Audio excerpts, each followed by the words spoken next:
La hata sitaki kuwasalimia. Si mnajifanya kazi. Ile kazi nilipeana jana kila mtu afungue mali amefanya. Na naanza hapo kwako, fungua kazi yako. Wewe Nyambura leta kitabu yangu. Uone mwalimu anataka kuangalia assignment.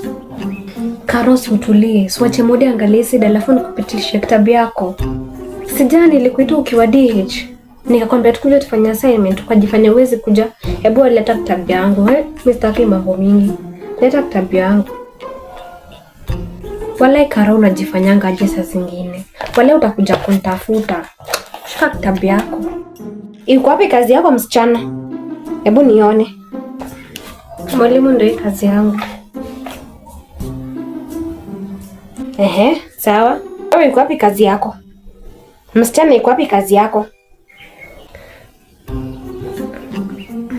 Mwalimu nilibwa bairo zangu ndo maana sijafanya assignment. Ulikuwa unangojea mimi nikuje nikufanyia assignment?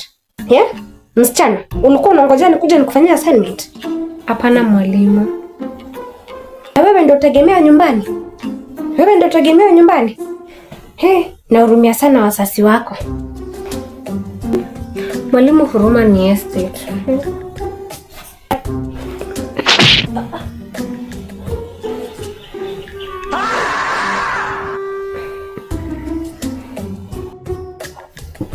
Ujinga kama hiyo ndio staki, ndio maana ufanye kazi. Haya, straight to the lesson of today. Leo tunaangazia misemo. Haya. Nataka ni misemo ama ni nahau? Ama ni vitendawili? Haya, hii mtajua huko mbele, mkiendelea mkienda form 4 hivyo. Haya, asiyefunzwa na mamake. Wewe? Mwalimu. Mamake si mwalimu.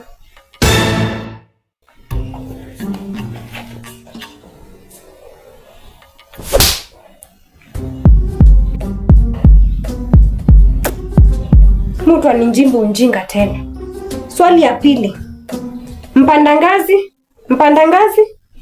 Wewe? Mpandangazi ni mjinga, angepanda mahindi.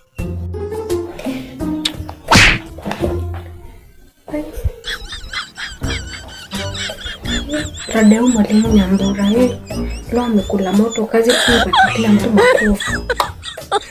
Oh my God. Yaani inaonekana leo nilikunja mvita kwa Indalasa, si ndio? Kwa hivyo hadi nimefanya vizuri kukula ungali. Nimekunja military.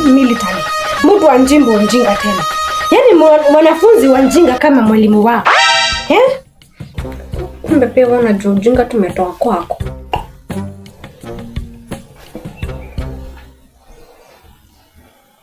Mwalimu akiwa leo simweke kofia. Mwalimu pole.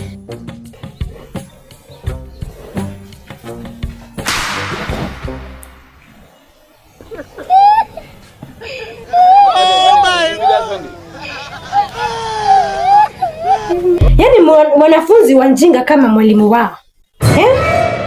Mimi ndo mwalimu wenu hapana. Mwanafunzi wa njinga kama unji mbaliti. Mko na unjinga nyinyi wote. Sugua pole pole.